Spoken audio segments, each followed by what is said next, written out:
అన్న ఎలా ఉందన్న డాకు మహారాజ్ ఎక్స్పెక్టేషన్స్? ఎక్కడున్నాడన్న డాకు మహారాజ్ నాకు అర్థం కాలేదు అసలు. కొన్ని సీన్లు చూపించారు, అంటే ఇట్లా అది మాస్క్ వేసుకొని గుర్రం మీద వస్తుంటే అదొకటి కనిపించింది. బట్ స్టోరీ అంతా ఏం డైలాగ్స్ కానీ ఇంకా వేరే కానీ ఏం అనిపించలే.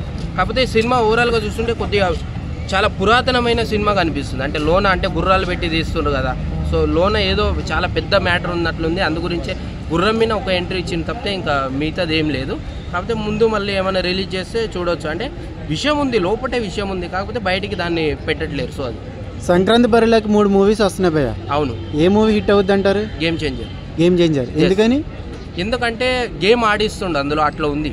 వాడు ఏం చేశాడు అని డైలాగ్, పంచకట్టుతో తండ్రి కొడుకు క్యారెక్టర్లు, అసలు పంచకట్టు లుకింగ్ అసలు ఎప్పుడూ రాలేదు రామ్ చరణ్ అన్నకి. ఈసారి మాత్రం పంచకట్టుతోటి రికార్డులు బద్దలు కొట్టడానికి, బాక్స్ ఆఫీస్ని బద్దలు కొట్టడానికి పంచకట్టుతోటి పండక్కి ముందుకు వచ్చిండు. So happy. శంకర్ డైరెక్షన్లో భారత్ హిట్ వచ్చింది రీసెంట్గా. అవును, అది ఫ్లాప్ అయింది. అవును. మరి ఇది హిట్ అవుతుంది అంటారా? గేమ్ చేంజర్ చరిత్రలో మిగిలిపోయే సినిమా. పుష్ప 2కి అంటే తగ్గేదేలే, అంటే తగ్గేదేలే. సో అటువంటి సినిమా ముందుకు తెచ్చిండు. గేమ్ చేంజర్లో ఎన్నో విషయాలు ఉన్నాయి, ఆ విషయాలన్నీ మీకు తెలియదు. ఒక రెండు విషయాలు చెప్పండి. మాకు 2 విషయాలు చెప్తా వినండి. గంగావ ఉంది, స్పెషల్గా గంగావ ఉంది ఇందులో. అంటే గంగావ అంటే తెలంగాణ లాంగ్వేజ్, ఇక్కడ మరి వేరే లెవెల్ ఉంటుంది.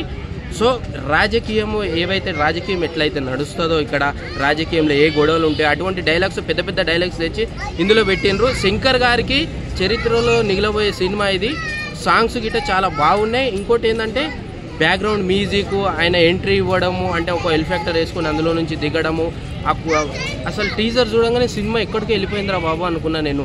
రికార్డులు బద్దలు కొట్టడానికి పంచకట్టుతోటి ఈసారి రామ్ చరణ్ అన్న ముందుకు వచ్చింది. టీజర్లో మీకు నచ్చింది ఏంటి?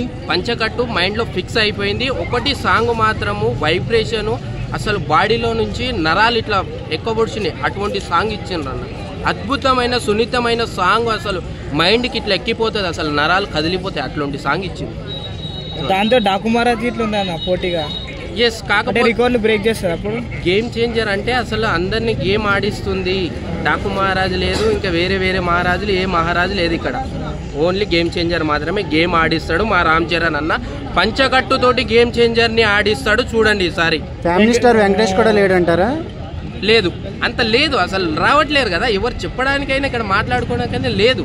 సో ఏది ఉంది, ఓన్లీ ఓవర్ గేమ్ చేంజర్, అది ఒక్కటే మాత్రమే మాట్లాడుతున్నాం మనం, వేరేది ఏం మాట్లాడుతాం. అంత మ్యాటర్ గిట్ట సినిమాలో కనిపించట్లేదు. డాకు మహారాజ్ వేరే సినిమాలు అనే వెంకటేష్ అది ఇది అంటున్నారు, కానీ ఖచ్చితమైన మూవీ, మంచి మూవీ ఇది.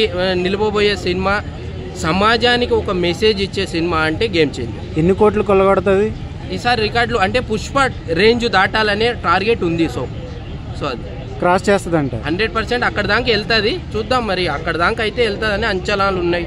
సో అదైతే సమాజానికి పర్టికులర్గా సమాజానికి మెసేజ్ ఇచ్చే మూవీ కాబట్టి సో అంత బడ్జెట్ పెట్టి సినిమా తీసిండ్రు. అదేవిధంగా పుష్ప 2ని దాడుతుంది అంటే దాడుతుంది, ఎందుకంటే మెసేజ్ ఉంది, అంటే సమాజానికి మెసేజ్ ఇస్తారు కదా. సో పుష్ప 2లో మెసేజ్ లేదు కదా, దొంగతనాలు చేసే రాబడి ఇవి లేవు. ఇందులో రాజకీయ నాయకులు ఏవేవి చేస్తారో అటువంటి డైలాగ్స్ కానీ పెద్ద డైలాగ్స్ ఇందులో పెట్టారు. గంగవ్వ ఉండడం స్పెషల్గా, అసలు గంగవ్వ గారి డైలాగ్స్ కానీ వింటే ఇంకా ఫిదా అయిపోవాల్సిందే మీరు. Okay, thank you bro. Thank you.